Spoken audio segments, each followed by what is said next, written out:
I said, do you know when you look in the grand scheme of things, of the things you are going through, you are thinking what you are going through is destroying you. But what you are going through is actually equipping you.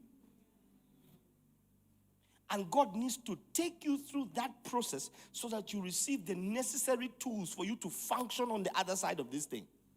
I don't know if anybody's hearing me. Hannah is praying. Hannah's prayer is birthed out of the taunting of Peninnah.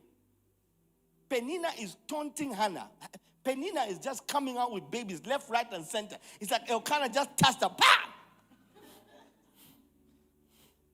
She was pregnant. Why?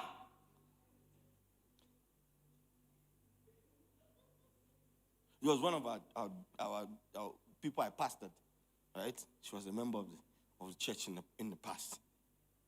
She had 3 kids, back to back to back. I had to tell the guy, I said, guy, chill.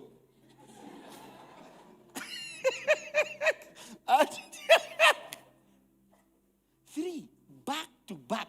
The boys are like, one is 5, the next one is 3. I said, bro, that's not even like time to breathe. It's like he's just waiting.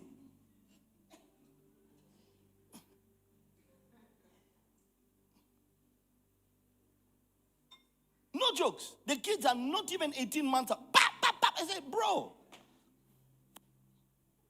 So Elkanah, it's like every time she just touched Peninnah. Pia! So Hannah's prayer was birthed out of the taunting of an adversary.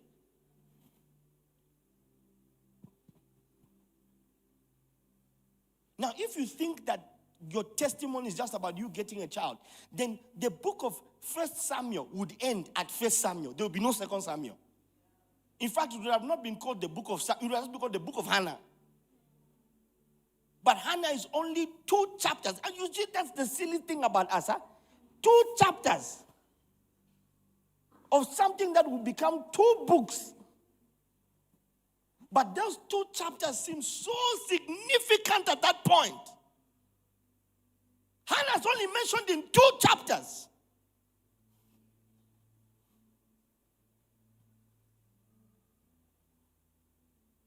And if it was up to us, the book would have ended when Samuel was born. And God and she just said, Ngwangwa, I've got my own.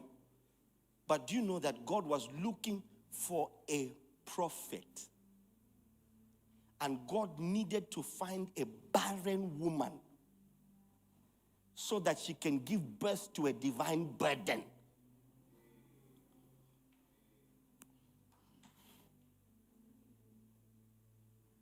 Her barrenness was divine.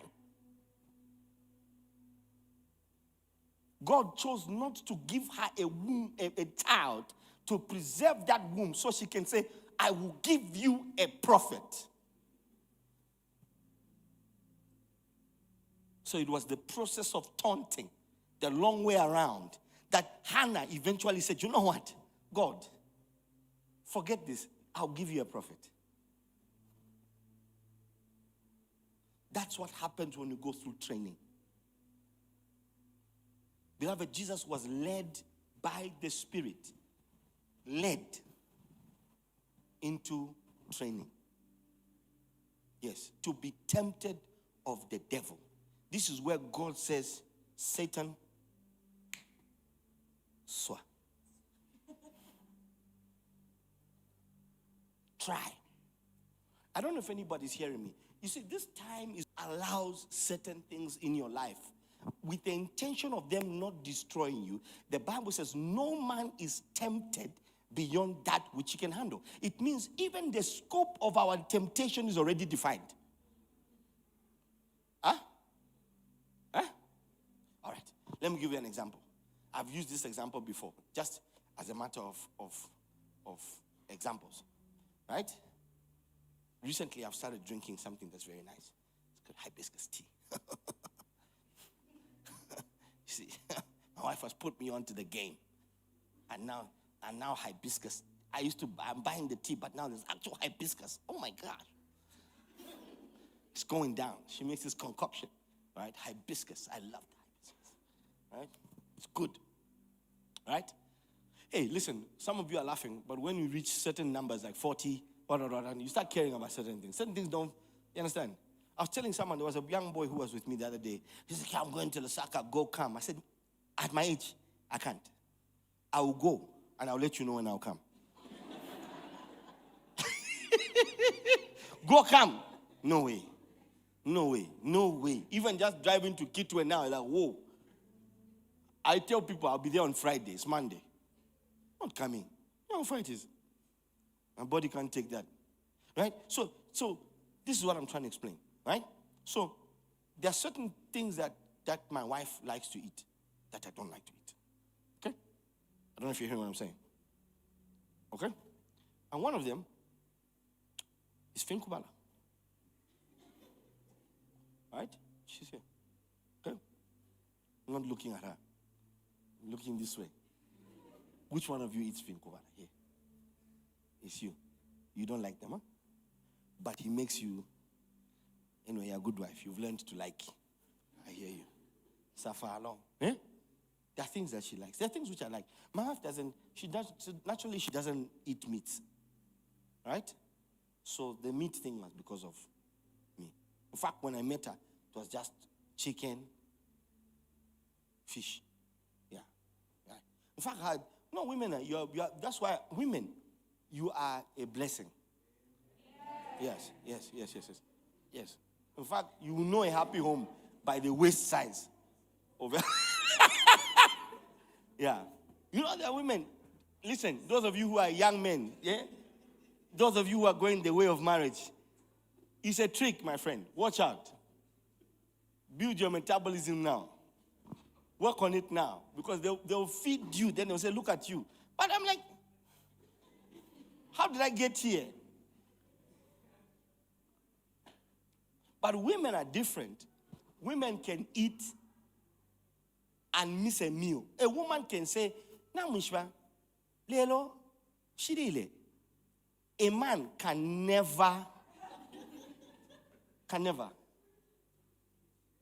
Which guy have you said, have you heard say? You know, today was so busy. I didn't eat. There's no busyness, sir. There's no busyness. There's nothing in this world, even grief. Funerals, we will eat. Judgment Day, we will eat.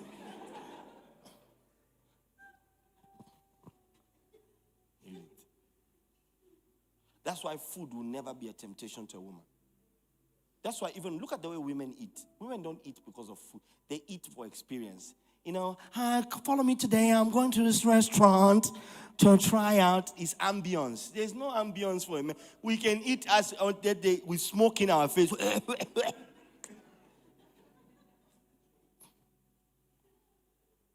don't know if anybody's hearing me. So, there are things which my wife likes. There are things which I like. The scope of temptation for me. So when we fast, we're going on fasting. And so when we start fasting, strange foods appear. Because when we are fasting, when they, you understand, huh? Some of us, when we break a fast, we just want to eat along the way. Right?